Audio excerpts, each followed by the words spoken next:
What's going on, everybody? Welcome to PFF's live NFL preview show. So glad that you are here hanging out with us as we get you ready for Week 10 in the NFL. All the best bets, all the big breakdowns, the big storylines. We're covering it all here on this beautifully well-crafted desk here in the Western and Southern studios. On the desk with me, I have Sam Monson, Ian Hartitz, Eric Eager. Fellas, how we doing on this beautiful Sunday morning? Back to carpentry hour. I like it. Listen, you got to devote some words to the good woodworking. To the grain structure. Right, that we have here.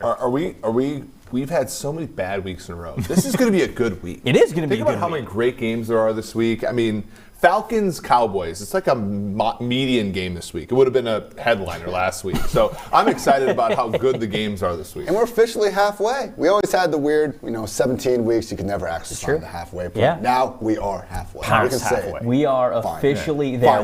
With it being halfway, let's check in on the top 10 teams for each conference. For the AFC, let's start out with the AFC, the Tennessee Titans. We just keep doubting them. They win. We keep doubting them. They win. We keep doubting them. They win. That's just all they are right now. They are number one in our AFC power rankings. We've got the Ravens at number 2, Bills at number 3, Chiefs at number 4, Cleveland Browns at number 5. Omitted from the list is the Cincinnati Bengals,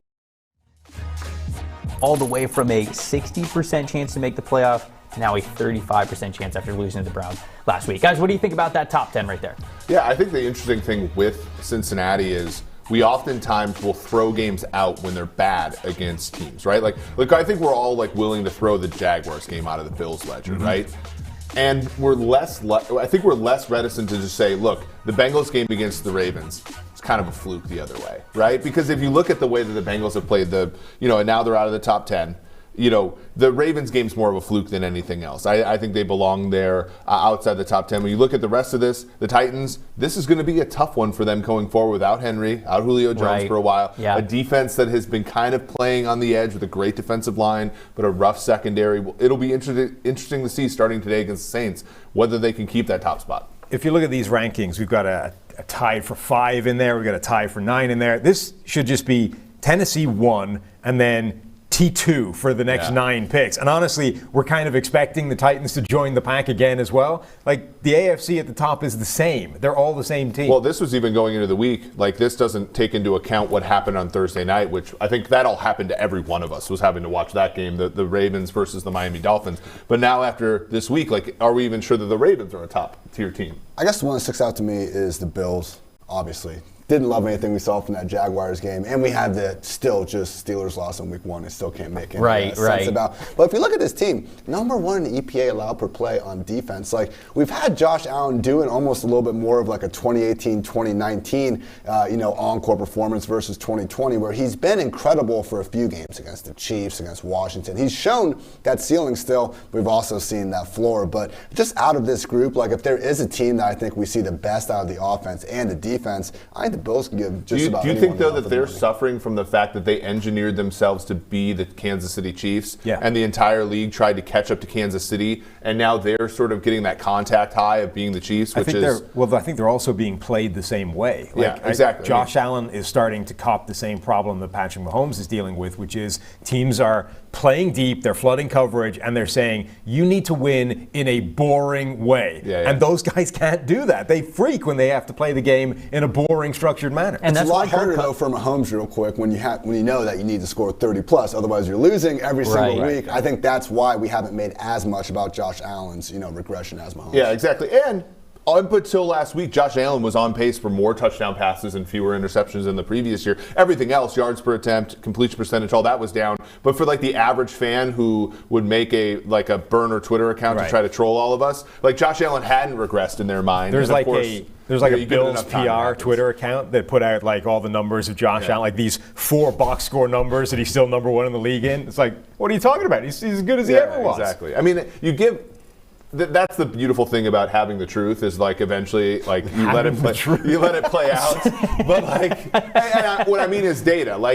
you can actually evaluate these players. I didn't think we'd get quite so messianic quite so early in the show. The beautiful thing about having the truth here. Eventually it sort of plays out, right? If Allen isn't being efficient down for down, eventually you'll lose to the Jags. That's my statement. That was like Eric 212. Let's flip over to the NFC before we get too sacrilegious here. We got the Arizona Cardinals at number 1 in the power rankings here. Tampa Bay Buccaneers at number 2. Green Bay's at 3. Los Angeles Rams, a lot going on with the Rams, at number 4. Dallas Cowboys sitting there at 5.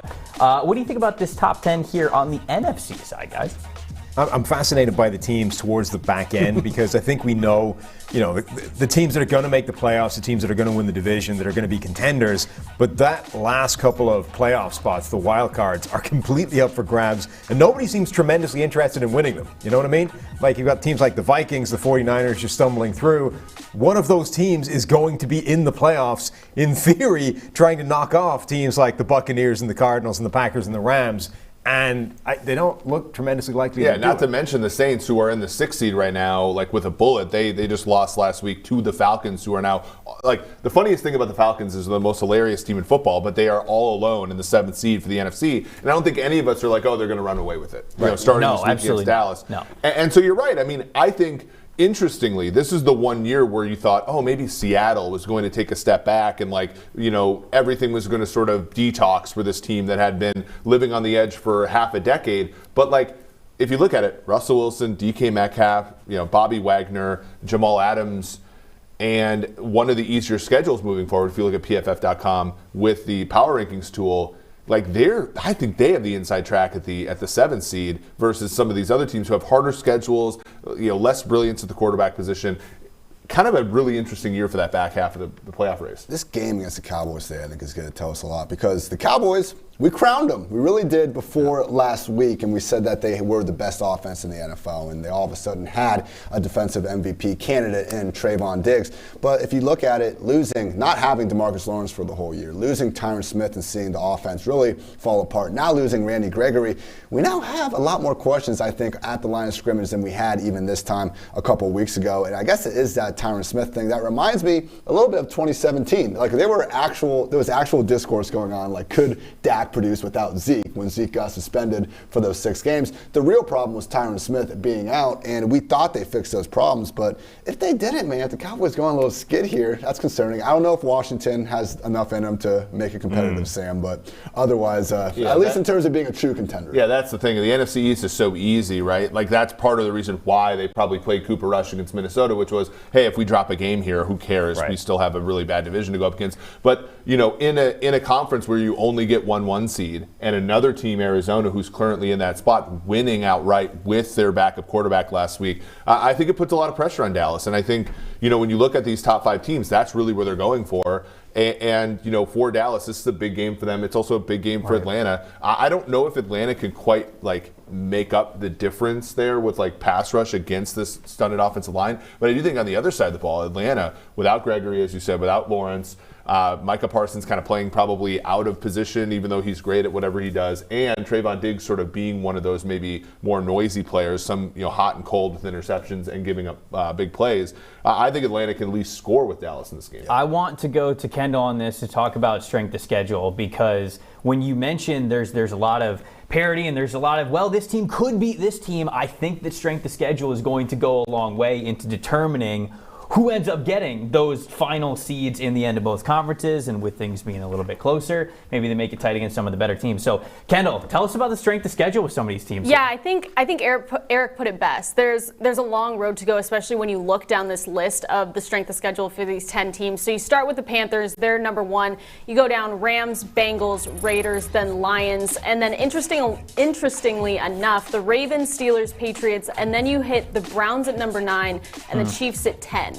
Eric's Chiefs. And then Sam doesn't even think that the Chiefs are going to make the playoffs this year. He said that this week. So I do think the question for you guys is what stands out with those 10 teams and their strength of schedule for the rest of the season? I feel like it's the Rams at number 2, right? I mean, the Rams sitting here with the second hardest schedule moving forward. I mean, you can look at the Browns and the Chiefs. I think them being in there, a lot goes into that. But the Rams, this all-in team, also now having the second toughest schedule.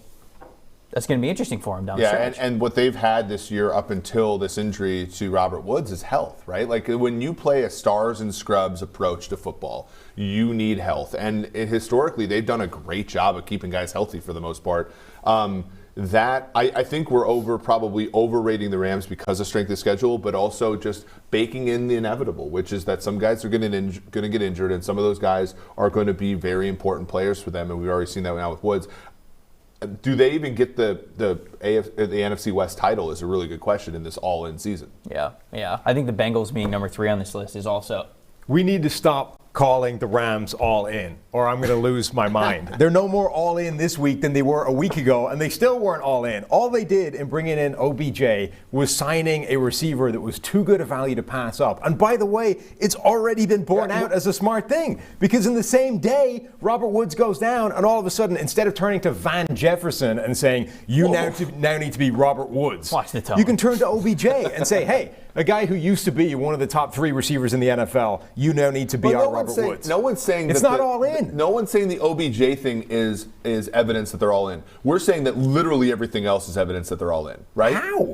How? They don't have a pick before round 5 next year. But they're going to have 9 picks again. Same way they've done the last 4 or 5 years straight. Evidence suggests that even if that teams are not good or bad at picking players anywhere in the draft, but let alone 5 through 7 rounds, right? The whole point about being all in, literally the reason the metaphor exists, is all of my chips are now in the middle of the table. If I lose this hand, I am screwed. That is not the situation the Rams are in. You don't think so? No. Another year so Von Miller's coming back next year? You can't apply all in to every single move they made. Von Miller is probably going to walk. He'll bring back a 5th round pick, which they will use. OBJ is going to leave. He'll bring back a pick that they will get in addition. They are simply parlaying their most valuable draft picks into actual NFL players and then backfilling it with 8 more picks in the draft. I agree that they don't have a 0% chance to win the Super Bowl next year, but I do think they have a significantly reduced one. Because we've seen in the history of Matt Stafford's career, he was on his best behavior in his Jim Schwartz era, first 8 games or so, and then eventually he started to suck. He was on his best behavior for Jim Caldwell for the first 8 or 9 games. Then it was Jim Bob Cooter, and then it was Darrell Bevell, first 9 games or so. He's always on his best behavior with a new offensive coordinator for the first 8 or 9 games. And then it just kind of goes a little south, right? Mm-hmm. So I agree. My point is they're pushing the chips to the middle, and their probability of winning the Super Bowl will never be higher than it is right now. And if they were to spread out their risk a little bit more, they could possibly win somebody else the Super Bowl down the line, which I think is far less likely than it would be for other teams. I agree with you 100% that I think there's a very real chance that a Matthew Stafford regression is coming in the next 9 weeks. In addition to the fact that they have that second hardest strength of schedule. As you say, Stafford has a pretty extensive history of just doing this time after time after time. So I agree completely. I just wanted to get Jim Bob Cooter back in the history of the NFL. Always. Of course, yeah. But I don't think that their chance of winning Super Bowl evaporates at the end of this year, which the implication of all in that everybody uses would suggest is happening. So what I got from that is that you're all in on saying that they're not all in. I will beat you to death with a chair. It does seem like more of a just stars and scrubs approach as opposed to this is our last year to win a title, which is interesting. At a minimum, it's going a little bit better than the Philly Dream Team stuff. But I mean, even we have evidence even from last year where when you try to win a particular Super Bowl, you look at this one Super Bowl and say, this is our year.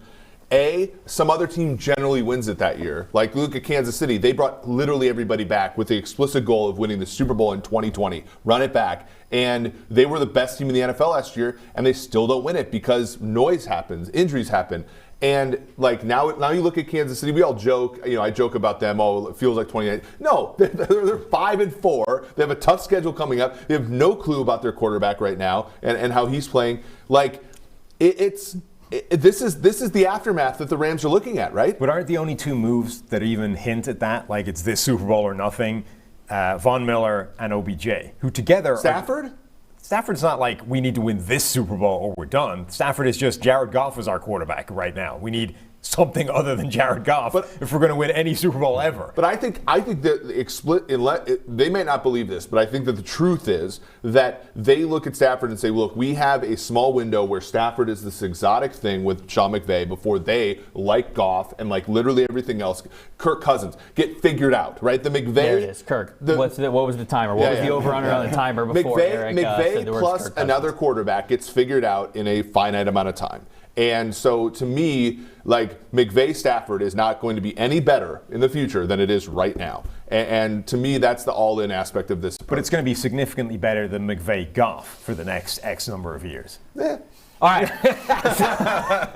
All right. If you guys have questions in the YouTube chat, Kendall's still going to be doing that. And I know that we're going to get some YouTube comments on what we're talking about next, because we're about to walk through what I think is a really, really cool tool that we have at Pro Football Focus, and that is our mock draft simulator. We've been teasing this a little bit. We've had Mike Renner on the show. He's talked about some of his top draft prospects, but now that we are into November, yes, we take a lot of time looking at the teams that are good, the top 10 power rankings. But what about those teams that aren't necessarily in the top 10 or maybe not even close? These are the teams that still have something to play for. It just might be on the opposite end of the spectrum. They got draft position to play for. So we wanted to fire up PFF's mock draft simulator right now and run through the top 5 picks for the teams that are currently selecting in the top 5 as it stands right now. So if you look at the screen, you will now see our beautiful mock draft simulator. As of right now, we have the order, which we reordered into what is the draft order. If the draft were to be going on today, this is the order in which these teams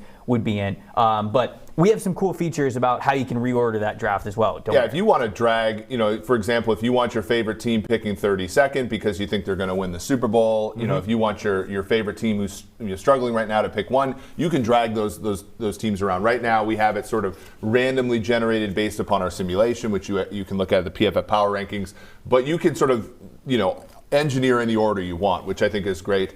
You can also look at the right-hand side there. You can look at how fast you want the draft to go. That's important once we get that thing up to 7 rounds. You can look at whether or not you care about positional value or, how random, how much do you want the computer to select based upon the big board versus how much you want them to make, Las Vegas Raiders level picks. And then obviously you have the draft for need thing where, whether or not the teams around you draft for their positional needs, which we have factored in, or if they just take best player available. So that's the Mike Mayock slider. The Mike Mayock slider, exactly. All these things are like when we engineered this, Timo Risky in our group engineered this.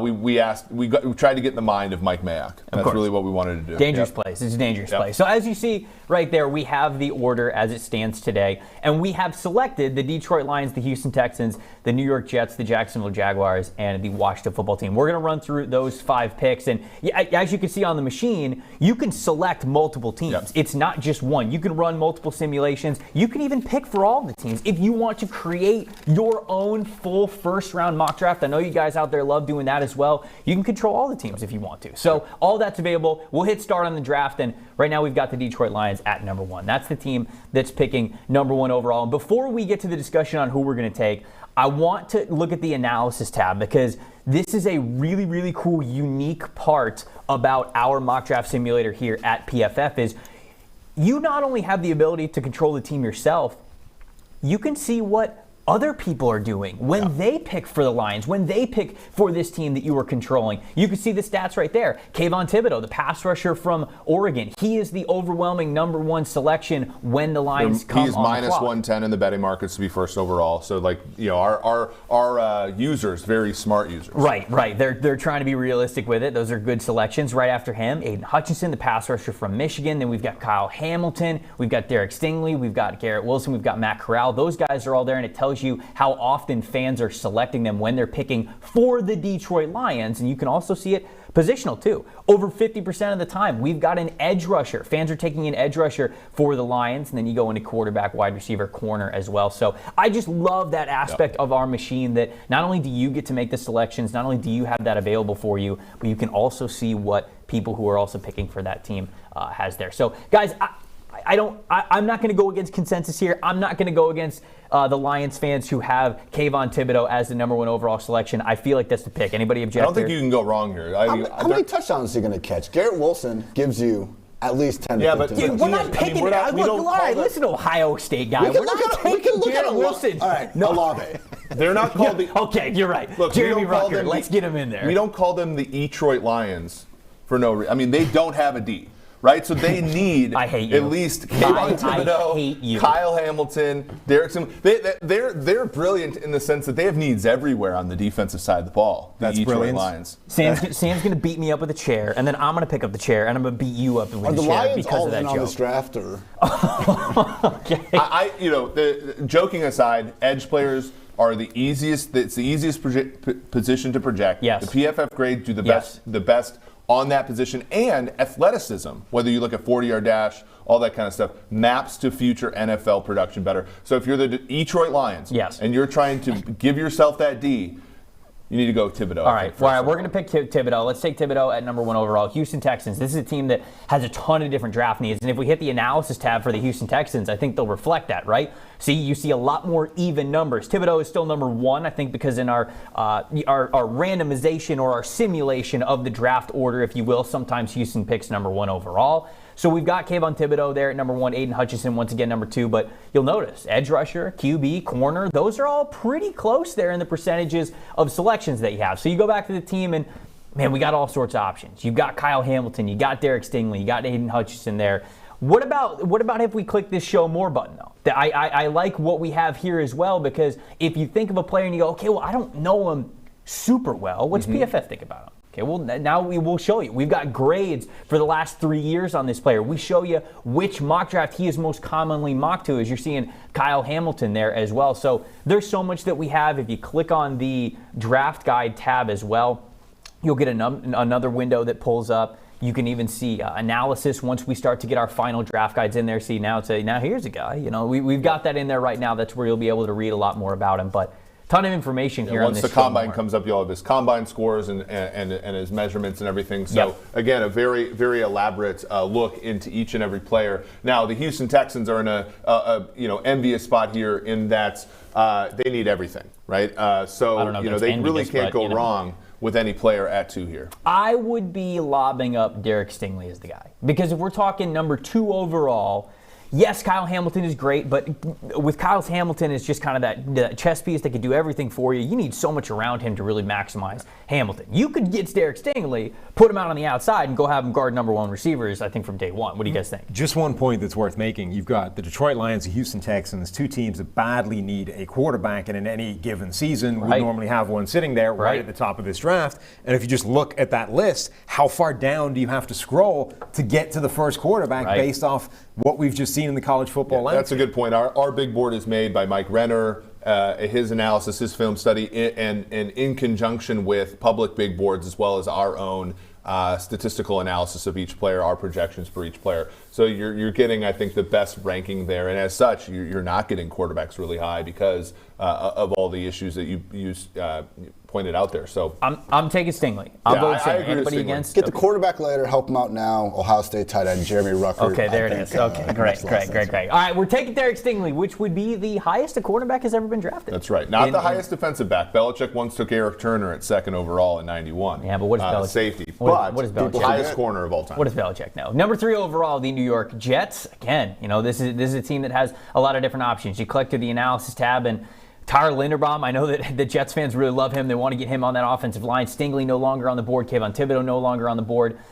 Can't really go safety here, right? Because they might have Marcus May. He might be a free agent, but they had Ashton Davis in the mid-round pick last year. This is supposed to be fun. Let's take a receiver. Well, I'm not giving. Who are we taking a receiver? Who would they take? At 3 Garrett overall? Wilson, man. Come on. With the Ohio State guys. I'm saying Evan Neal. I'm saying the offensive tackle Evan Neal. You already got Mekhi Becton. You got Elijah Vera Tucker. You've also got another first-round pick to work with. Yes. And so I'm all for them beefing up that offensive line. By the way, I say Evan Neal. Yeah, by the way, the Jets don't miss Jamal Adams. They get 2 first-round picks again this year. Incredible. Again, Truly incredible. They don't even need no line, though. Mike White just checks it down. They get their underneath stuff. I never even thought about it. You got to protect Mike White, so I think you go with Evan Neal. Look, offensive line doesn't matter. Ian's often said this. We're going to go with Evan Neal at number 3 overall. We get the Jaguars at 4. They've got the quarterback of the future, but they're another team that could use a lot. They often go Evan Neal. They often go Kayvon Thibodeau. They often go Derek Stingley. All three of those guys off the board. So the only two left that the fans often go with is Kyle Hamilton and Aiden Hutchinson. What do you think about this one here, guys? I know we could pick Ike Ekwonu. He's the offensive tackle from NC State. I think he's going to be a top 10 overall pick, but he's not one of the consensus guys at the top. What do you think? Well, it's another team in the enviable position of sucking and therefore needing everything. Again, enviable. I don't think you guys are using that word correctly. Well, I'm mocking Eric, so I'm using it fine. Okay, then you are using drafting, it. Sam. You guys are dumb. I'm going to go with another offensive tackle. Let's go Ike Ekwonu, the NC State offensive tackle. He's a little bit further down. He's ranked number 11, but we're going to see what happens when you take a guy. I think offensive tackle is a little bit off of. Yeah, because I want to see what the grades are too. Because after the draft, it'll spit us out a grade that PFF automates for us. So I think this is a good exercise. Sure, you don't want my opinion. No. I We're want to actually see moving Ian on. do a mock draft and see what the grade spits out for just drafting Ohio State players. Sam, the Washington football team's picking now. I was told that they were a contender for the NFC East, and somehow they're still picking the top 5. How do you square those two things, Sam? Man. Well, I mean, I think really what you're talking about is a lot of drug use. And mad things can happen, you know? A lot of smelling salts before the show. See, now this is great. This is a callback to Sam's point. Not really a consensus quarterback that we think is for sure going to go top 5 in this draft, and yet for the Washington football team, the top 3 players that fans have selected for them are quarterbacks, and quarterback is overwhelmingly the choice when fans pick for this team. Which brings up a really good tool about this as well, which currently you can only trade draft picks. Eventually we will have that you can trade players as well. But this is a perfect situation where you can consider trading down and maybe trading into pick 10 or something like that with the Miami team that last year showed an appetite to trade up after they traded back from 3. So this is another example. If you don't want to use your natural pick, you can trade it with another. But let's just pick here. I mean, Washington probably needs a safety, right? Landon Collins is going to play linebacker at some point. They need everything. But what they don't need is another first-round defensive lineman. No, for God's sake. They don't. Let's not throw more.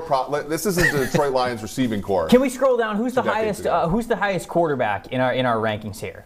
How far do we got to go down to get a quarterback? At 12. Okay, it's Malik Willis, right? Wait, did I miss Matt Corral? Yeah, Matt Corral's 12. Let's take Matt Corral. Give him the quarterback. Let's go with Matt Corral there. That'll be it for the top 5, and then I think we got a couple more picks to make. Yeah, we got to pick for the Jets again here. Let's give him Garrett Wilson. Let's give him Garrett Wilson. There you go. It all works out for Ian. Okay, they go Garrett Wilson there. We'll go quick on these other ones. Detroit Lions. Oh, look, another Ohio State receiver. They need Olave. Okay, let's go Olave. Look, this is. I like this tool, guys. I don't know if I mentioned that. So here we have the grades. I also really like this part of our mock draft machine. There we go. Yeah. So what do you think about this here? Yeah, I mean, we talk about positional value a lot at PFF, and the grades are really built into our system here. Stingley's a corner. Corners, generally speaking, can change franchise. We saw what Revis did with the Jets, folks like that. So Stingley's going to get a high grade. Thibodeau, again, positional value, but also the fact that when we talk about Detroit, among their needs, edge is actually like down the list a little bit, with Flowers and Aquara and stuff like that. Right. So, that's why maybe it's a great player, but he only gets a C+ there. I think Jaguars get a C there just because you reached on the tackle. Our system will give a worse grade to a team that reaches, and I think the same thing with Neal there. Neal's more like the fifth or sixth player, and you take him at 3. Yeah, you also, not only do you get individual pick grades, but also you get overall draft grades. So, let's talk about those individual pick grades, because I made the 2 A's, man. So I deserve an apology. You got an A+ in the end with Olave lasting to 28, Lions jumping on. See, no, they knew all along. That's why you don't pick. That's why you don't pick Garrett Wilson at number 1, because you can get Chris Olave. We'll never find out. At 28. So yeah, I love this tool as well. As we kind of expand the mock draft simulator, as you can start to do not just 1-round mock drafts, but 2-round, 3-round, 7-round mock drafts. You're gonna have whole halls that we will be able to grade. So man, like Eric said, we're gonna be adding more and more to that mock draft simulator as the season goes on. Of course, the rankings we're going to start to update a lot as time goes on. And so that's it, guys. PFF.com. It's a great tool. Go sign up. Go use it. You will waste hours. Well, I guess I can't say waste. I don't want to say waste, but you will spend hours and hours and hours doing that. I know I already have, and it's only November. Before we get to all the game previews, got to remind people that Western and Southern is teaming up with PFF's very own Chris Collinsworth to give you insight that'll put you ahead on both your fantasy and financial scoreboards. Ian likes to hear that. You want to hear about Chris's old playing days, or maybe some behind the scenes with Al on Sunday Night Football, or maybe just the answers to all the need to know for your financial questions. Now you can ask both. Every question that you ask Western and Southern will get you a ticket to potentially get a catered party for the big game in February. All the questions are answered on Chris Collinsworth's podcast as well as Western and Southern's Instagram. You can ask questions by going over to westernsouthern.com/askchris. That's westernsouthern.com/askchris. Remember, with Western and Southern, you can rest assured on game day. Saints, Titans. We had to open up the Titans, right? Because like I said at the top of the show, we continue to doubt the Tennessee Titans, and they continue to just give a giant middle finger to this show as we doubt them. Is this the week that we finally see that regression from the Tennessee Titans, Sam? Yeah, I mean, we've been expecting it for weeks, right? They just keep knocking off these good teams after good teams or important games like the Colts. Didn't even have Henry last week. Right. No Henry. They still beat the Rams. And all of a sudden, we're talking about this team as the best team in the AFC because everybody else keeps dropping games. But if you kind of look closer at that Rams game, the offense did struggle without Derrick Henry. Like, we are a couple of Matthew Stafford gift-wrapped interceptions away from sort of coming out of that game going, wow, everything... Derrick Henry. The offensive line looked worse. The run game wasn't there. The pass game off the back of that isn't really there. Now, like, you're probably not going to get a couple of gift-wrapped interceptions, though, you know, Trevor Sikkema, certainly not beyond the realms of possibility. But this might be the game where that actually catches up with them, whereas they were able to ride over it last week. Titans are at home in this one, and they're favored by 3. Just wanted to make sure everybody knew that before. What are we still doing here with Simeon? I understand the void years aren't real numbers, but you gave Taysom Hill a contract allegedly worth up to $140 million, and we actually had reports coming out saying that, hey, okay, we understand it's an egregious contract, but if Taysom does start to look like a franchise QB, you have the structure of the deal in place. Last week he was coming off the concussion, so you can make an argument they eased him in by playing him on special teams and stuff, which makes no sense to me. And now we're going to ease you in by telling you to sprint 60 yards and lay somebody out. Even, I think, rightfully says Simeon wasn't that bad last week. A lot of the problem was a lack of playmakers around him, but that problem has only gotten worse without Alvin Kamara. Like, would this not be the best week to have someone like Taysom Hill under center? This is such, and this is where I get worried as a sports bettor when I look and say, I like under on this game, and it's moved to half a point. To me, this has 44 total right now, you know, as of the taping. I'm looking at this and I'm thinking that the Titans were not good offensively last week. They still gave Adrian Peterson 10 carries. Adrian Peterson got 1 yard before contact last week. 20 yards after contact, 2.1 yards per carry, and a touchdown. He still got it, is what you're saying. He still got it, for sure. Well, it's certainly used to that from his time with the Vikings. Yeah, exactly. And you have the Bobby Hart playing tackle for the Titans situation. You have no Julio Jones now. You have, and I know A.J. Brown has been able to make plays when people know the ball's coming his way. The Saints aren't a cupcake defense. I would put the Saints on sort of the same level as the Rams defense. And then on the other side of the ball, the Titans, I mean, they have just matured on the defensive line so well. Mm-hmm. And I know the Saints have a good offensive line, but the Rams have a good offense. Like, all the signs point towards this being an under. 22 first half points. 44 full game. Like, this game to me feels like a 13-10 game. Why aren't we seeing this total near 40? It makes me a little bit worried. And it does feel like it's going to be a little bit of a low-scoring slugfest because you talked about how well the Titans defense is playing on the offensive side of the ball. Just to touch on a little bit more of what Sam was talking about. With Derrick Henry, weeks 1 through 8, they had a positive EPA per play when rushing the football.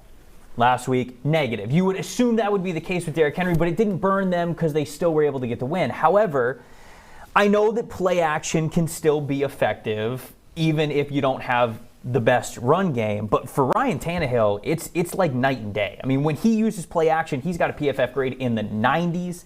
When he doesn't use play action, it's a grade in the 70s. And so without Derrick Henry being that threat of play action, I think you see a step back in that. And maybe that's enough of the margin for error to really tip the Titans on the other side. So many good players on every level in the New Orleans Saints defense, right? Yeah. You have Marcus Williams, you have Marshawn Lattimore in that secondary. They're also pretty deep there. You have DeMario Davis, a linebacker. And then on the defensive line, you have Davenport, you have Jordan, like you've Onyemata. You have good players sort of everywhere on that team, and it's like, where does Tannehill find holes in that defense? Right.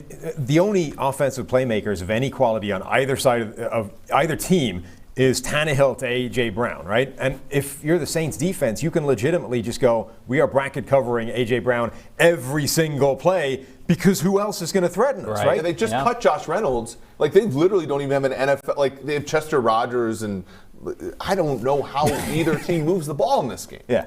I mean, is defensive points the only reason this isn't a, over of 35? I know, but predicting Sean pick sixes? Yeah. I mean, if Trevor Sikkema Have you was seen playing, Trevor Sikkema play the game? No. I'm saying in Vegas, baking into an over/under, we're predicting a pick six. Yeah, that's tough to do. Trevor Sikkema, if he's playing for the Jets, which he has before, if he's playing for the Vikings, which he has before, if he plays for Denver, which he has before, there it is. I could bake in a pick six or two. Sean Payton is not allowing that nonsense to happen. Sean Payton, and this is why you've seen sharp bettors bet the Saints here. It's 2.5. We have not seen the money flood in on the Titans, despite what Sam says, which is absolutely true. The only credible threat on offense in either team is A.J. Brown. And we've seen money come in on the Saints, and it's almost entirely a respect for Sean Payton, which is earned, but still one where I think the respect is gained in this game by winning 17-12. Yeah. Which I don't think gets you anywhere close to the total. Another game that I want to touch on, Falcons, Cowboys. This one's in Dallas. We got the Falcons getting what? 8? 7.5, something. I mean, it was right around there, which is huge. And Ian, we talked about play action with Ryan Tannehill. I know that Matt Ryan is having a lot better of a year because of what he is able to do on play action as well. Yeah, and I mean, that is the Arthur Smith impact, and it's kind of what a lot of people, when Ryan Tannehill wasn't having a great start to the year, were pointing at the loss of Arthur Smith as a big reason why. And whatever it's been, it has been working out well for Matt Ryan. Number 2 in PFF passing grade among 43 quarterbacks, 7th in passing yards, 0 interceptions on the year. He's been great. He's been doing it without any real wide receivers. Now, we have Kyle Pitts spending most of his snaps and the slaughter out wide, Cordero Patterson being used all over the formation as well. But, after week 2 or week 3, guys, we weren't fully saying Matt Ryan was washed, but he was in those Ben Roethlisberger conversations. And I think not a good place to be. Not a good place to be over the past 6 weeks. He's firmly out of that place. Yeah, great quote from Matt Ryan today. They said, "Do you feel any faster this year?" And he said, "No." So at least he knows his limitations. Yeah. That is a great quote. Yeah. It's right up there with the all-timers. No. Yeah. No, Matt Ryan. Sam, what do you think about this matchup here? Where's the differentiating factor? Well, first of all, I can't believe that Ian spent that entire time talking play action and didn't say it was because Cordero Patterson is in the backfield like Derrick Henry. I mean, it's the understood. It's implied. Right. Yeah. I'm just disappointed. That's all I'm saying. But look, sometimes individual matchups at the line of scrimmage can completely transform games, and it's usually not because somebody has a great offensive lineman, but it's all of a sudden you have a giant weak link that teams can completely exploit. It happened last week for Dallas. Tyron Smith went down, and Tyron Smith this season, he's been back. He's the second highest graded left tackle in the NFL behind only Trent Williams. He was back to his best, the guy we haven't really seen since 2016, 2017, something like that. He was there. Now he goes down again, and the Cowboys go, well, who do we put there? Lyle Collins, Terrence Steele. Steele flipped the left tackle, gave up an absolute ton of pressure, and you could see Dak Prescott was playing that game last week like a guy who knew his left tackle was a turnstile, right? Every time he dropped back, whether or not there was pressure coming, he was running the hell away from it. Right. When Baker Mayfield knew that Greg Robinson was his left tackle. The guy spent the entire game playing that way. This could legitimately transform this game. It's the kind of I would never bet Atlanta this kind of line with this kind of matchup involved in the game. It's enough to move it towards Atlanta. Yeah, this opened around 10 or 9 or so. Now we're down in that 8 range. Probably will close at 7.5. A lot of that is what's called teaser protection because numbers between 8.5 and 7 aren't that big of a deal. But yeah, there are people who like Atlanta here, and I think that what you're saying is true. The other one, and we know corner play is streaky, but the best corner in this game is A.J. Terrell. It's not Trayvon Diggs. A.J. Terrell has given up the least amount of yards. Defensive Player of the Year, Trayvon Diggs. If Eric says it, I guess. But this is a big leverage game for the Falcons. The Falcons are currently 4-4. They have all alone for the 7th seed in the NFC. We have them projected for 8.2 wins, a 30% chance to win the playoffs. It just shows how much variability there is. But their season win total going into the year was 7.5. as much. The week 1 loss against Philly, terrible. Losing to the Washington football team, terrible, Sam. Despite all that, the Falcons are on pace to overachieve this year. Sure. And a win here in Dallas would be another example of that.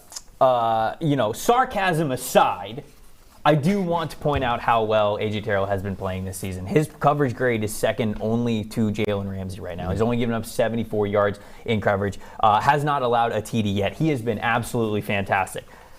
Problem is, Dallas Cowboys, as a team overall, number 1 wide receiver grade in the NFL. They don't just have one receiver. If they had one wide receiver, like if this was the A.J. Brown game, okay, cool. You put A.J. Terrell against him. You put A.J. Terrell at least on his side. You can mitigate that a little bit. The problem is that Dallas has Amari Cooper and Michael Gallup and CeeDee Lamb and Cedric Wilson and all of these dudes that they can go to. A.J. Terrell can only cover one of them on any given play. So that's where I think that the Falcons could really be in trouble, is if Dallas wakes up from an absolute smacking that they took last week for no damn reason. That is Terrence where... okay, you're right. The Terrence Steele. Well, I think you're making the case for the over in this game. Both secondaries are extremely concentrated on 1 or 2 players, which means that offenses that have sort of more than 1 or 2 credible threats can really go after them. It's 54.5. It's the highest total of the weekend. It opened in the lower 50s. People have been betting this up, but it's an interesting one. I do think this is going to be one of the more sneaky, entertaining games of the weekend. And to your point, like that, the A.J. Terrell thing, I mean, the Falcons were trying to be in on C.J. Henderson. It made sense to want that because they just simply don't have, if you look at the other corners, they hit with Terrell, it looks like, but they don't really have anybody else there, which is tough. And they don't move him around. Like, they will not ask him to take CeeDee Lamb out of the game. It's like the Packers last year. Like, you have Jair Alexander, you get that in your head that this could be a problem for number 1 wide receivers.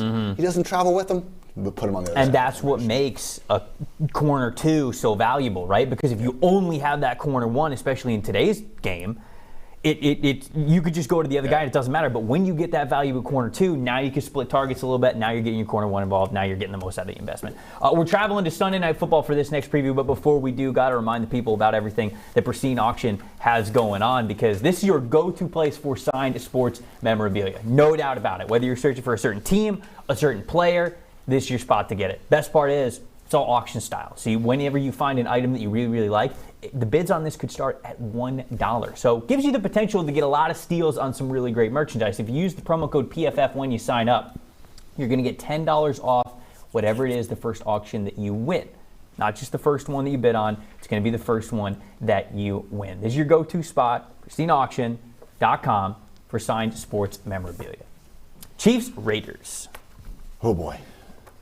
Raiders play the Chiefs tough. A lot going on with the Raiders. A lot going on with the Chiefs. What do we think about this game here? Settle down, Eric. Settle down. Well, I think that... I mean, the Super Bowl is back on. That's what he's trying to... He's trying to say the Super Bowl is about to be back Interestingly, the Raiders had not played the Chiefs tough for years until last season when they decided they were going to be a down-the-field team. And Derek Carr, his ADOT went from whatever it was, like 7 to like 9. Drafting Derek Carr to be what he was at Fresno State 10 years ago. Wow, what a concept. Exactly, and the Raiders have kept that. Now, the question I have, which is, the Chiefs give up the most yards in the NFL to tight ends, 630. We're going to talk about that a little bit later. And they're pretty good against wideouts. The question that I have is, the thing that made Derek Carr effective, in the past, like say 2020 and 2021, was having a credible deep threat. Now, Henry Ruggs wasn't effective, like production-wise, but he was a credible deep threat. They lost him last week. They were not a good offense last week. They get Deshaun Jackson in this game. How effective he is, to me, is going to be a humongous part of this handicap in this game. Yeah, I agree. I mean, that offense needs a deep threat. Derek Carr hadn't just become a much better quarterback with a deep threat, but was going deep more often than almost any other quarterback in the NFL when Ruggs was in that lineup. It's a huge part. To me, though, the interesting thing is the other side of the ball.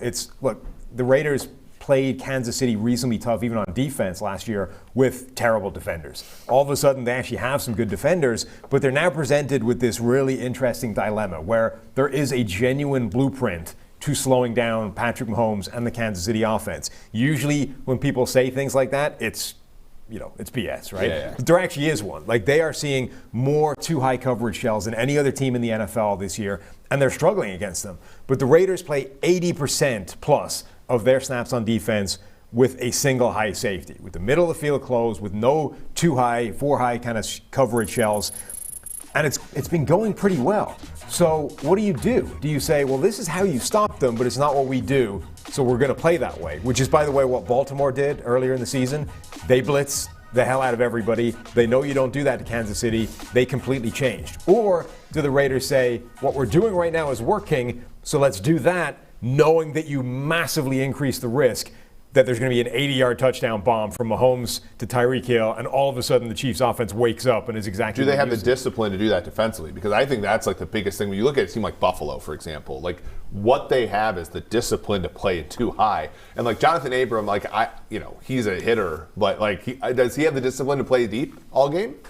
Like that's a question I have. When I look at this, like I think of both of these teams are kind of like having their issues, right? And I do think the way to bet this game, I think Kansas City minus 2.5 is probably the side. Last year in this particular spot, they were 7-point favorites. So this thing has changed 5-ish points during that time. But you can also bet Darren Waller overs, right, as a hedge against that. You can also bet the Raiders plus 8.5 on a teaser, because I do think the Chiefs are still not a team that can extend and win games by margin. So I think that this game's going to end up being close.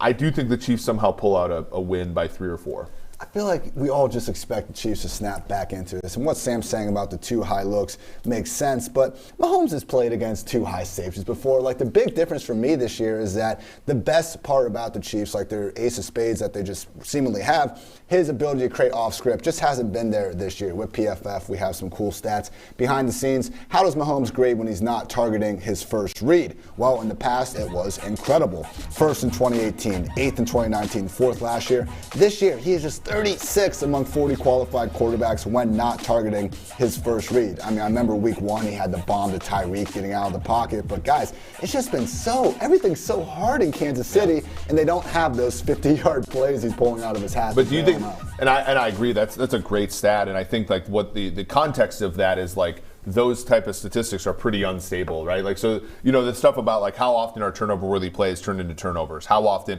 like those things for Kansas City, again, I agree with you. I think it's just too hard for them right now at times to be this juggernaut, to be this team that can reliably win by 2 touchdowns. But like, the off-script stuff is really wildly unstable, right? So like you come back and say, okay, maybe this is an explainer for why it's been so difficult for them. But if he even splits the difference on what you saw from 2020 and 2021, if he splits the difference between those two, it's a markedly different team. It could actually be more evidence that good times are ahead, because they can't be this bad. Yeah, he can't longer. Like all of his turnover-worthy plays can't turn into interceptions moving forward, and he's got to make a play off of and like they've had a lot of drops. McCole Hardman was terrible last week.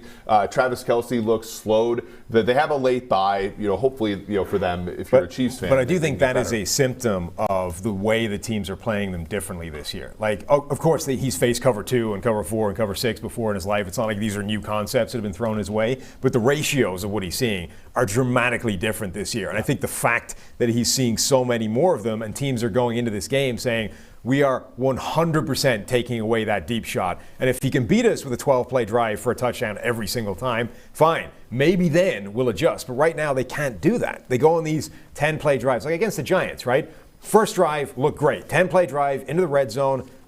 Kansas City offense is back. And then there's a mistake, and immediately you can see everybody tense up and them start to freak, because they know they just don't have the efficiency anymore. I'm going to blow your guys' mind for a second here. The Chiefs have been less efficient on RPOs than they've been on normal plays in both run and pass.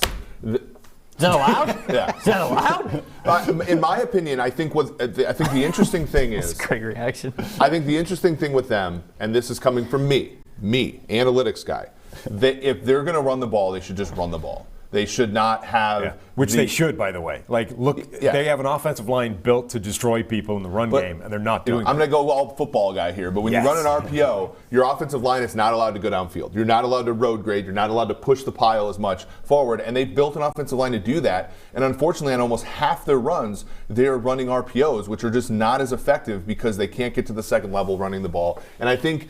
Again, I don't think Andy Reid wants to come out of a game saying, look, we gave Pat a chance. But that backside linebacker is not moving. Right. And so when you run a run play that can be a pass play, it just turns into a bad run play for the most part. So just run plays. And by the way, like as sacrilegious as it is to say, it might actually be worth taking the ball out of Patrick Mahomes' hand a little bit at the moment. Remember, one of the things that like football guys have always said about why you still want to run the ball? It's a mental break for the quarterback, right? It means he's not on every single play. He can just switch off, right? Sure. Hand it off to the running back. Take a break. Don't worry about it in this play. Mahomes right now looks like a dude who needs a holiday, right? Needs a vacation, needs to take a weekend off, put his feet up, not worry about how he's going to get the ball to Kelsey or Hill. Give him some run plays to do that. Yeah, and Clyde Edwards-Helaire ran for about $150 or whatever against the Bills last year on that Monday night game in the rain. Like, that was a game where the Bills dared him to run, and they did. Edwards-Helaire getting healthier, hopefully. Like, to me, that's a solution. It's just to be more definitive. Right now, they're an offense that tries to sort of like play both sides, and the defense is just like, look, we'll trick you into running this out of this formation every single time. Rams at 49ers is the next game that we want to talk about. For as much as they added Von Miller, they added Odell Beckham, they lose Robert Woods. Rams are still a favorite here, 3.5-point favorite as the road team. So Sam, are you all in on the Rams being a road team there? No, Sam, no. You guys can't see because it's on the screen, but Sam quite literally just walked off the set. I wish you guys could have seen that. But now you're all in to your seat again. Yes, I am. What do you think about this matchup here? This has been the week that Kyle Shanahan has taken all kinds of crap. Like, now we've decided Kyle Shanahan's bad at his job. And the only question is, might have been the whole time. Which part of his job is he bad at? Is he bad at the coaching? Is he bad at being the GM and having the 51% personnel decision? Is that how we're doing it these days?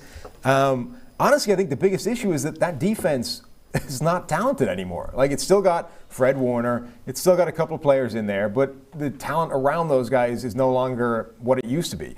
Like, before, we'd be looking at Nick Bosa and Fred Warner, and there would be DeForest Buckner and Richard Sherman and all these other players that made the unit really, really good, plus Robert Saleh as a defensive play caller and coordinator.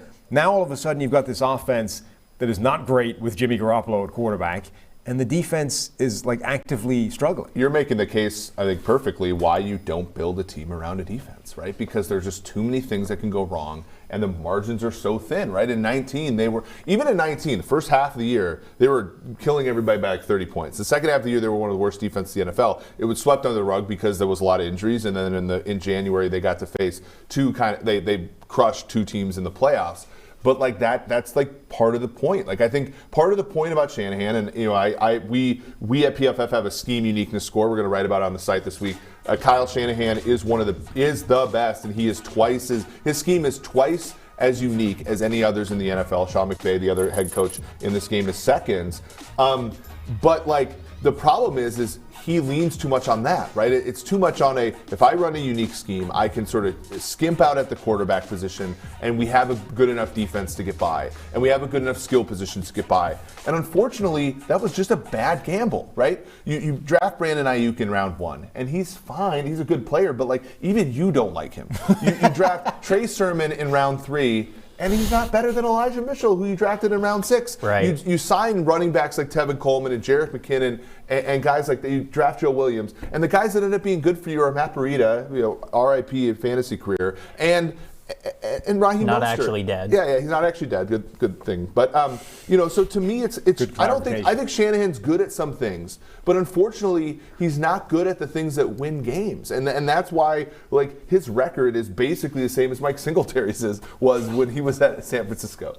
It also kind of shows you that just being unique is not good enough. Like, you still need a quarterback. Like, other offenses that are slightly weird and do things in a different way. Like, Baltimore have built an offense around Lamar Jackson, but it's because Lamar Jackson is a singularly unique talent in the NFL and elevates everything, right? San Francisco have this unique offense with Jimmy G out there just not being great. And they drafted a quarterback, Trey Lance, who can't get on the field. Right. Well, and the worst part about Jimmy G is he's not even doing the things that you would hope he was doing well.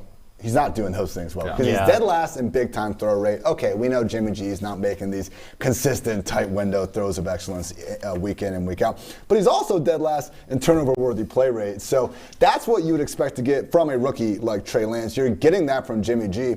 What are we waiting for? Like we've talked about before the show, maybe Kyle wasn't as all in on Trey Lance. All in again, there we go. As some of the other guys. But at this point, like, Jimmy G's not getting it done. Let's find out what we have in Lance. Yeah, this is the other part about the Kyle Shanahan. The people who want to defend him Like at some point, you are the one who's chosen these quarterbacks. Right. And you are the one that chose Trey Lance. And in a season where, look, you're 3-5, you have a chance to make the playoffs in the NFC. You're a game back of the Falcons. You have a chance to make the NFC playoffs. And you don't make this switch for what? I don't get it. I don't. This team was third in Pinnacle Sportsbook Super Bowl odds coming into the year. Third. It was Chiefs, Bucks, Niners. That the one is not like the other at this point, and he needs to choose Lance, or this thing doesn't make any sense to me. Everyone's finally healthy now. Ayuk out of the doghouse. Kittle is back. It's time. We're going to go to Kendall for inactives in a second, but before we do that, how hot is Kyle Shanahan's seat right now? How hot do you think this is? I don't. They just got an extension, right? Like, I don't think. Because like some people are talking about him like getting canned, and I don't think people would bet on him getting fired this year. But I think people are saying you might see his name on that who's the first head coach to be fired list when it comes out. Don't you think it's just like an Andy Reid situation where they need to take away some of his powers? And yes, let him coach? Does that happen?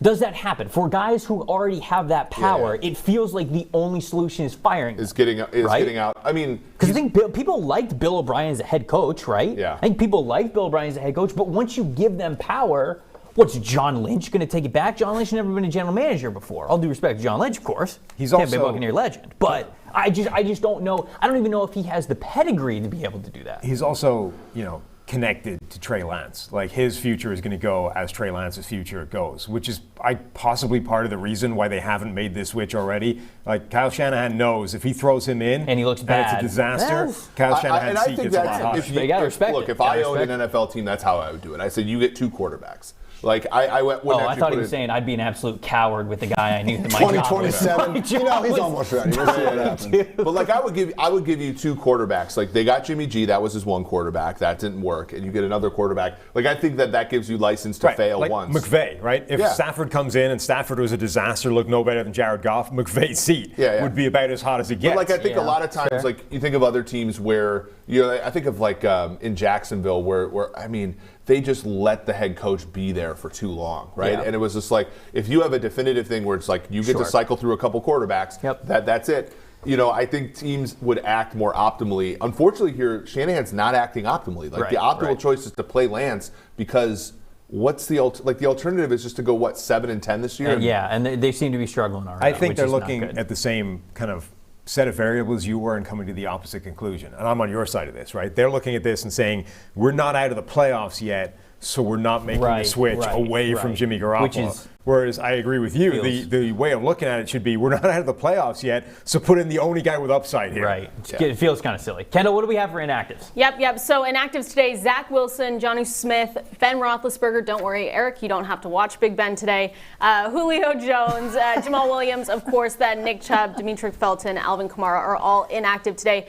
Actives, though, James Robinson, Ramondre Stevenson, Chris Godwin, Zach Moss, and Corey Davis. Those guys are all active. Oh, okay. What stands out? Ben Roethlisberger not being there, but I wouldn't be that happy. You're getting Mason Rudolph instead. I mean, I tweeted out today this past week that I think Detroit gets their first win. I thought it was true with Big Ben in there. Wow. I think it's true with Mason Rudolph. I think Detroit at least keeps it close. They're only 6.5-point dogs now. I think they cover that number. The one other big one. This is important, I think, for the Jets to stay competitive. Train Corey Davis. Need him. My fantasy team would love it. Yeah, just real quick on fantasy. If you have Dearness Johnson, you need to start him this week because not only is Chubb out, but Demetric Felton is out too. In that last game, he was losing some pass down work to Felton.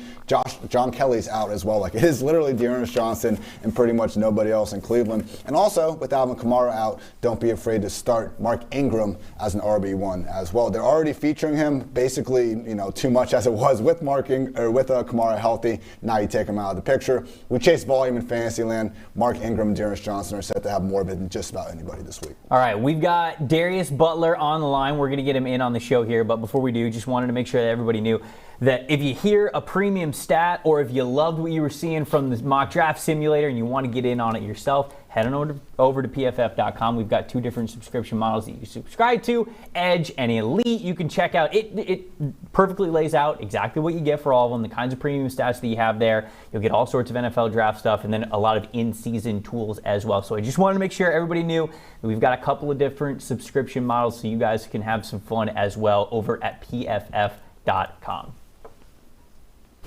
All right, now we're welcoming in our main man, DB, Darius Butler, to the show. Darius, how we doing this week?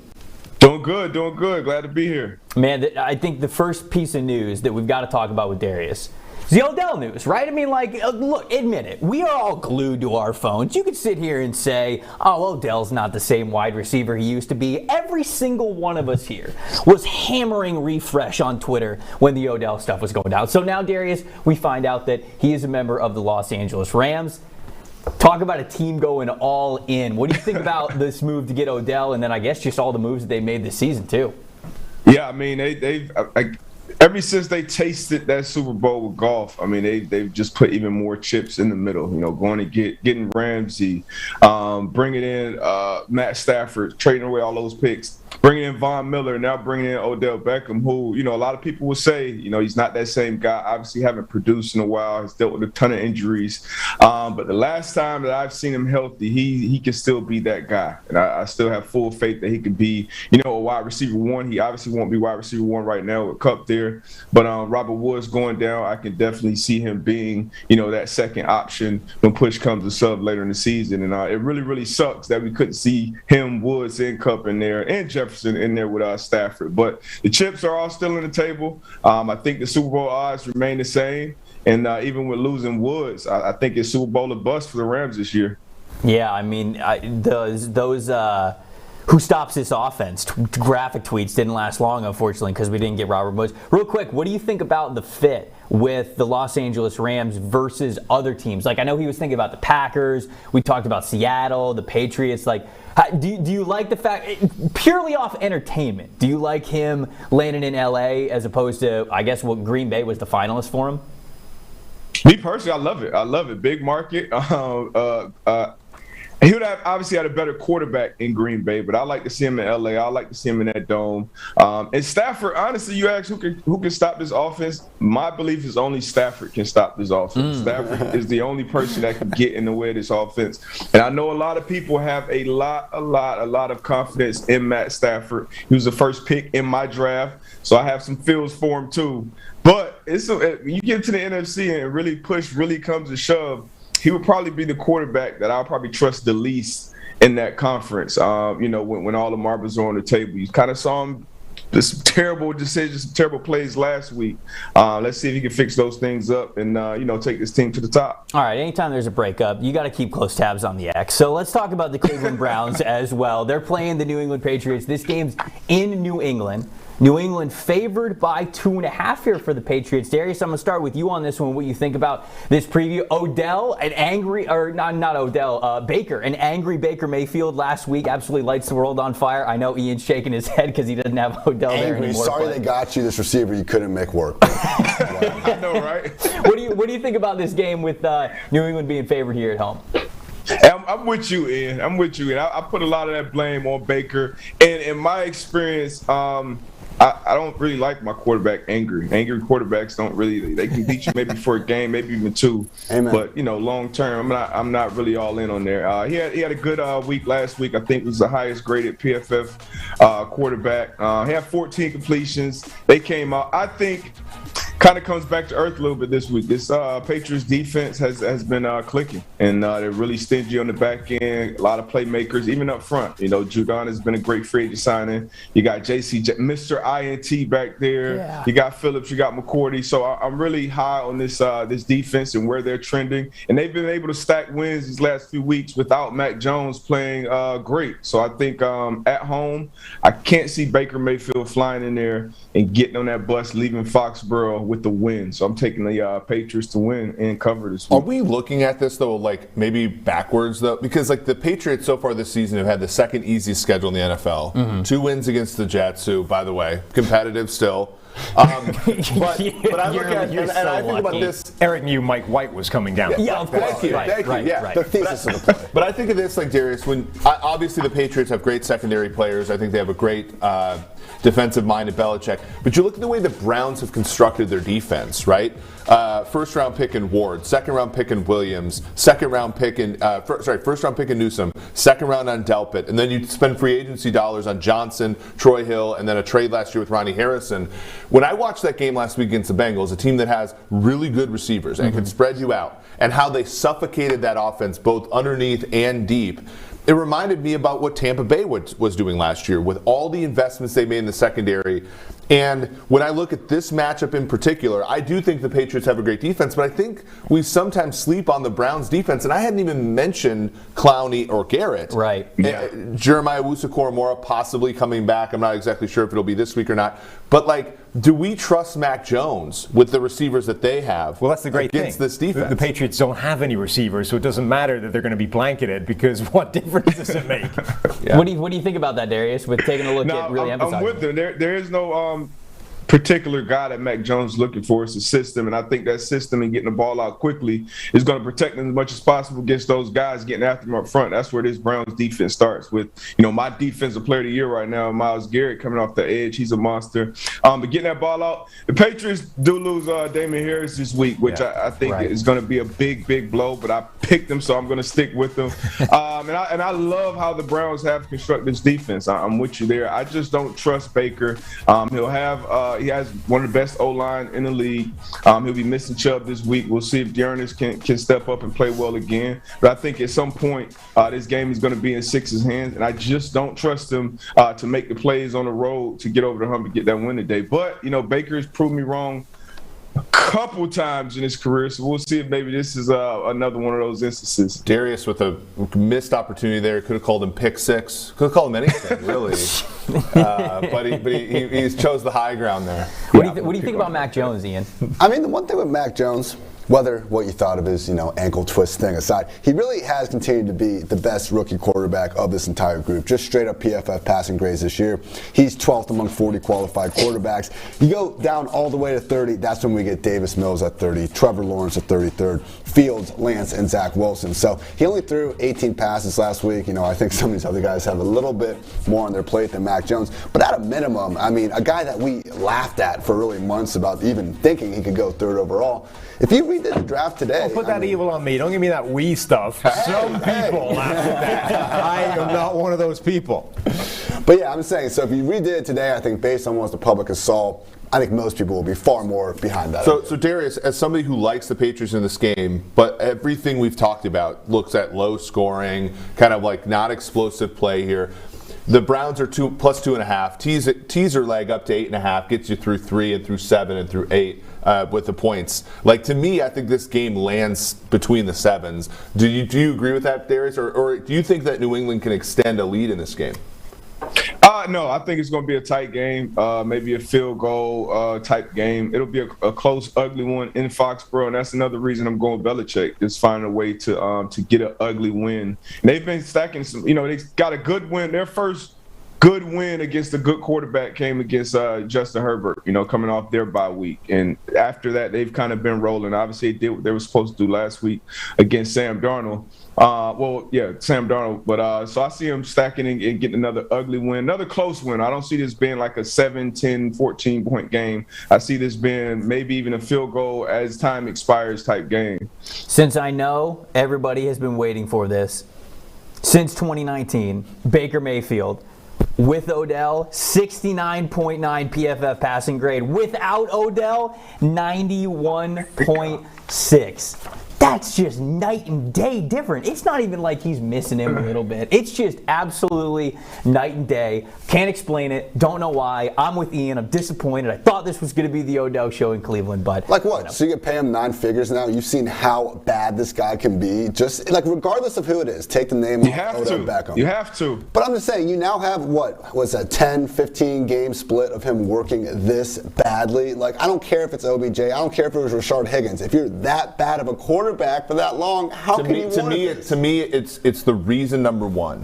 why the Browns can't sign Mayfield to a really big deal, because you just never know. If you sign a quarterback to a $40-45 million deal, like, the next receiver that comes around might be Odell. And then you don't have the money to write it. You're not the Yankees. You don't have the money to write off a bad decision anymore when your quarterback's making that much money. They need to find a different type of contract, because I think I agree with you. Those don't exist. I know. I agree with you that they can't give him the Josh Allen, Patrick Mahomes type of deal. I also they can't give him the Dak deal either. I agree. I also kind of think they can't just say, bye-bye, Baker, we're going to restart the process again. Yeah. I think they need to figure out some kind of middle ground deal that, you're right, does not exist. But don't you think with the way that their roster is constructed, great defense, they just signed 2 really good guards to a deal, they already have good tackles, they have some playmakers in Donovan Peoples-Jones, Jarvis Landry possibly gone, but then they have the running back situation figured out. Like, if they're not equipped for a bridge quarterback to be successful, then who is? I think they are to be successful. Yeah. But to win the Super Bowl, I think is different, right? But they're not winning the Super Bowl with Mayfield making $40 million. I think it's just not going to happen. I think they're also aware that if they bring in that quarterback and he sucks, you just blew your entire window. But your window isn't open with Baker. It's isn't it not? Darius, what do you think? I didn't think we were about to get into Baker contract talk. Like you guys were talking about, trying to find a different type of contract that doesn't exist. That's kind of that's a telltale sign you're stuck with the guy. And the Browns, if you look at before Baker, I'm 35 years old. The Browns have sucked my entire life. So the Baker Mayfield, he's not a Pat Mahomes or a Herbert or a Lamar Jackson, one of these guys, but he's, I would say, an above average quarterback, and you do have one of the best O-lines in the league who you've paid. So maybe you draft a guy, second, third round, and maybe develop him. But they won't be picking anytime soon in a high, top 5 area to draft a guy. So I say you stick with Baker and you go as far as he can take. You're kind of stuck at this point, because what are your alternatives outside of 6? Will Blackman, I was on his show. He came on my show earlier this week, and he kind of made a point of maybe Baker's in the wrong system. Maybe Baker should be in more of a air raid type system, something more similar to what he ran in college, something similar to what Kyler Murray's running out in Arizona, because he's kind of in that, play action, half boot, roll out left, intermediate pass game, instead of, getting the ball out quick and dispersing it. So maybe they adjust their system before they actually move on from Baker. What did Joe Burrow say earlier this year? He's like, just give me 4, just give me 5, just put the wide receivers out there, let me go empty, let me do what I want to do. Maybe that's easy. These quarterbacks been doing that since high school. I didn't think that we were going to get into some Baker Mayfield contract discourse, but I also feel like anytime you bring up the Browns, you eventually all paths lead to. I will say this. LBJ splits. I will say this. I'm 35 as well, and Detroit has been bad almost my entire life. Once they got good under Jim Caldwell, right? Everybody would say, "Hey, 9-7, that's a good problem to have in Detroit." And eventually, 9-7 was not good enough, and they fired Jim Caldwell and moved on. And I do think Browns fans are they're happy to be relevant, but I also think that the longer you stick with Mayfield, the longer you go 10-6, and the longer your distance from the Ravens, the Bills, and the Chiefs is very apparent to fans. That's what they're trying to They're avoid. eventually going to be look, it was cute that we went from 3-13 every year to 10-6, but let's 10-7 or whatever. So Mayfield's ceiling is basically Stafford's ceiling in Detroit, is what you're saying. I think, at his best, I think that, and Stafford's a quarterback, we're all a little bit he's good, but is he that good? Well, the flip side of that, though, is that the Rams took a look at that and decided that, hey, we have a team that's a Matthew Stafford away from a Super Bowl. The Lions' problem is they could never put the team around Stafford that was a Stafford away from the Super Bowl.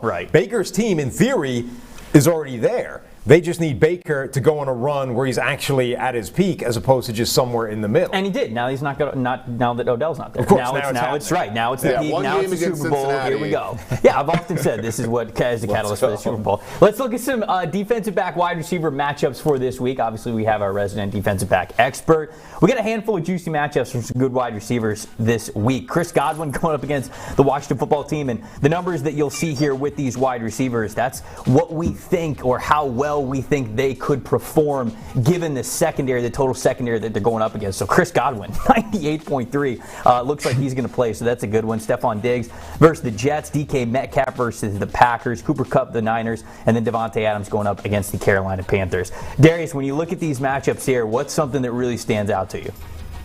you got to go Godwin versus the football team. At 98, that always stands out. So, Yeah. the football team has been terrible in the passing defense. One of their pass rushers, I can't think of which one he'll be out. So Brady coming off a bye week, I think he definitely puts up some big numbers this week. But, you always got to worry about the splits with Mike Evans. But I think Godwin, he eats this week, especially with no AB in the lineup. Man. Yeah, one thing with the wide receiver cornerback stuff, it's like oftentimes, like if Jair was playing for Green Bay, for example, and he was healthy, you could possibly factor into the model, some sort of matchup there. Sure. The thing with Tampa Bay is all their matchups against defensive back groups that are as bad as Washington's are going to look good. Right. But especially for somebody like Godwin who can sort of move inside and outside and be effective in both roles, and Washington who they did sign some guys this year, and I think they have the potential to be okay, but they're on a really rough streak right now, and they aren't really winning anywhere. They're not winning on the outside, they're not winning on the inside, and Godwin can win in both places. So I agree with Darius. That one's kind of a free space at this point, right, Ian? Right. Well, the one way they could overcome this would be with pressure, but now you're facing the quarterback with the second quickest release time in the NFL. So yeah, I have no idea how Washington slows down this offense today. It shocked me. I get it. Washington's not the defense we thought that they were going to be going into the season, but still, I looked up the coverage unit for this team, and I believe it's the third worst coverage grade of any team in the NFL. Most of the starting corners and the linebackers they're bad, and like you said, Godwin can move everywhere. So that's why you see that 98. That's why you see that 98 there. And Brady can identify the mismatch, right? That's another big thing about Brady is these brilliant quarterbacks that's why coverage, and Darius knows I think better than anybody, coverage is a weak link system. You don't get to choose where the quarterback throws at and hey, just throw at Gilmore all game. No, actually, that's why J.C. Jackson's so important to the Patriots.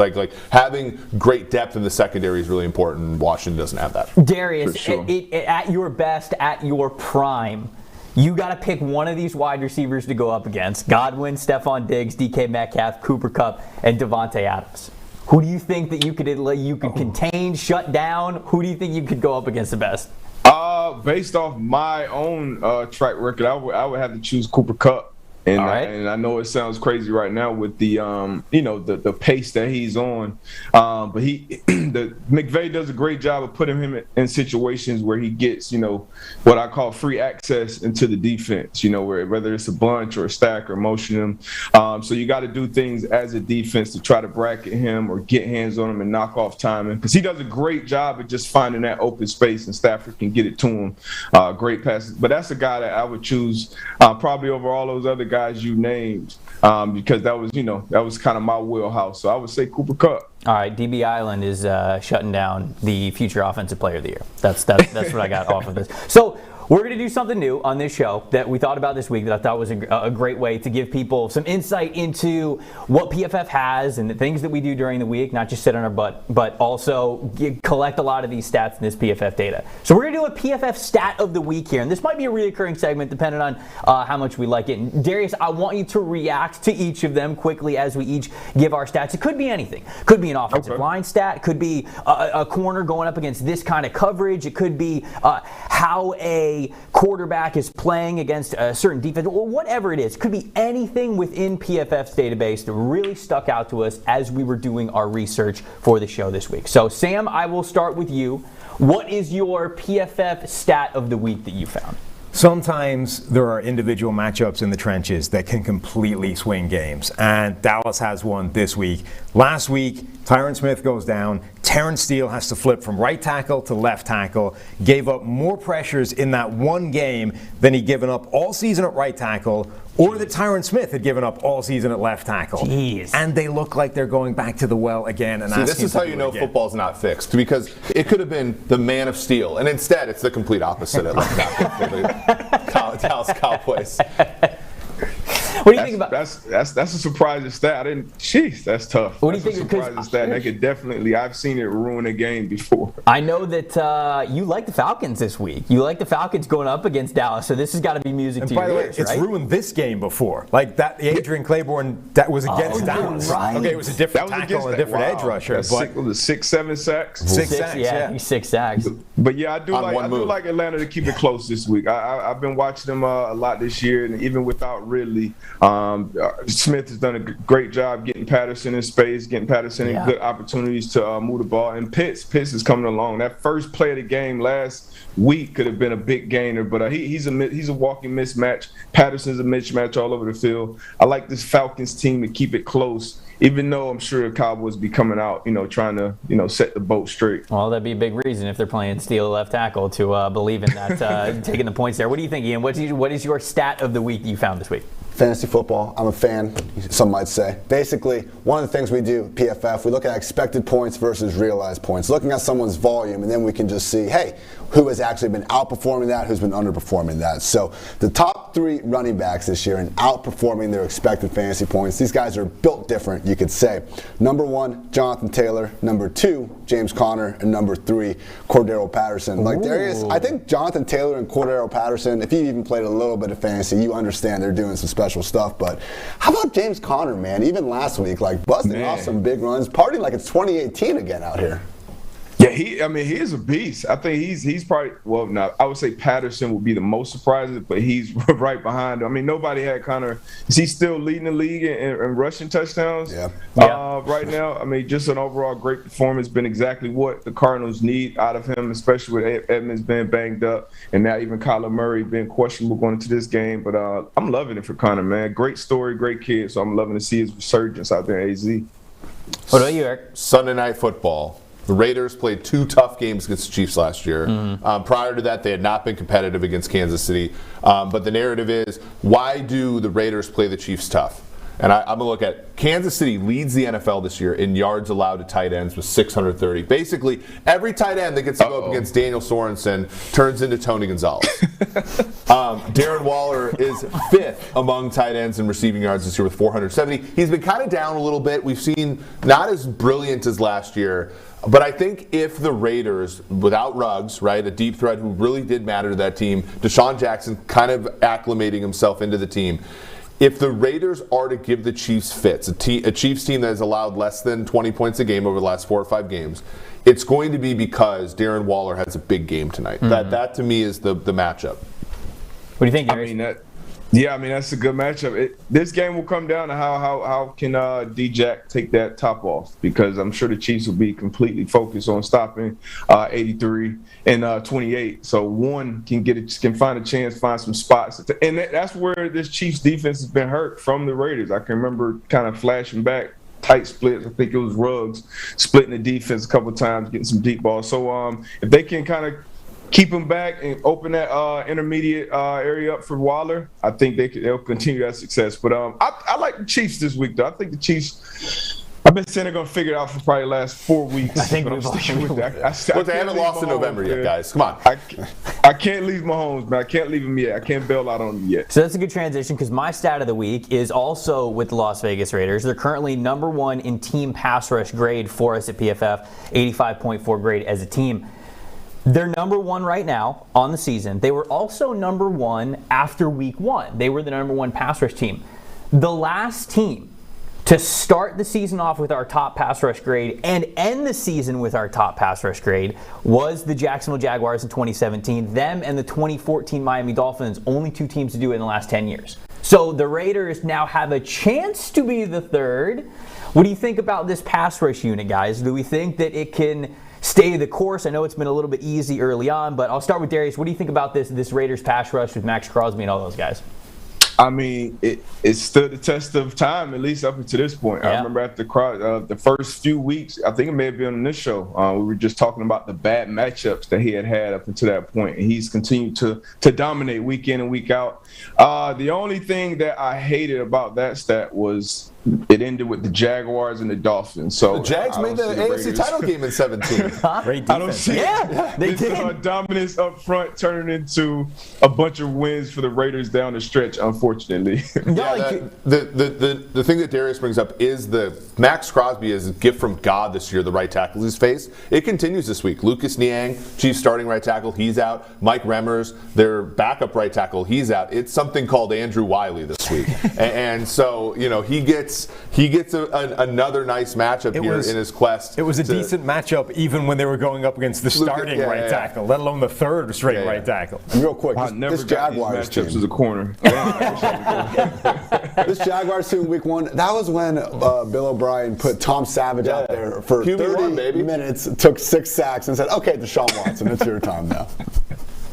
Max Crosby looked at the season schedule and immediately quoted Kanye. I've been talking to God a lot. I guess he's talking back. You know, it's just it's all right there for him. The schedule was right there. Final thoughts before we get out of here on the show. Darius, I know you gave us kind of your dog of the day, everything like that. We got the Sunday night football. We got Rams 49ers on Monday night. Any game we didn't touch on that you're looking forward to? I'm always looking forward to my Chargers. Justin Herbert, looking forward to that guy. Getting in the drivers. Because, the AFC is still wide open. I feel like at this point, the Tennessee Titans, I think, separate themselves, even getting that win last week against the Rams without Derrick Henry. But who knows how it looks long-term with them without 22. So it's opportunity in this space for anybody to take over that driver's seat in AFC. And I'm still betting on the Chargers. Hopefully they can try to stop Dalvin Cook today. We'll see. Kendall, what about you? We got Russell Wilson back this week for your Seattle Seahawks? Yeah, my fantasy team is back, so I'm happy. And if anyone ever has the pleasure of watching a Chiefs game with Eric, I'm just looking so forward to it because it's chaos, and you guys can agree. Eric, watching a Chiefs game with Eric is just like, they're winning the Super Bowl. They're drafting number 1 overall, and it just depends on whether a play-to-play basis. It's true. The AFC is wide open. We have no chance. Yeah, I mean, look, I agree. Like by the end of the night tonight, the Chiefs could be back in first place in the AFC West, or they could be in last place. Weren't you in Sulfaro talking about which jersey the Chiefs were going to wear in the Super Bowl last week? Yes, at one point I was pondering the only question for the Chiefs the rest of the year was whether they were going to wear red or white in the Super Bowl. That was. Maybe I'm being a little bit too optimistic. Still get hot. They can still, like, Darius isn't giving up on them. Clearly, you guys aren't. Well, I guess, like you had said, it just depends what the result of that play was. But I know there's a lot of people who are going to be watching that game and all the rest of the games that we got here on Sunday and Monday as well. For Darius Butler, for Kendall Valenzuela, for Sam Monson, Ian Hartitz, and Eric Eager, I am Trevor Sikkema. Enjoy your Sunday. We'll see you guys right here this time next week.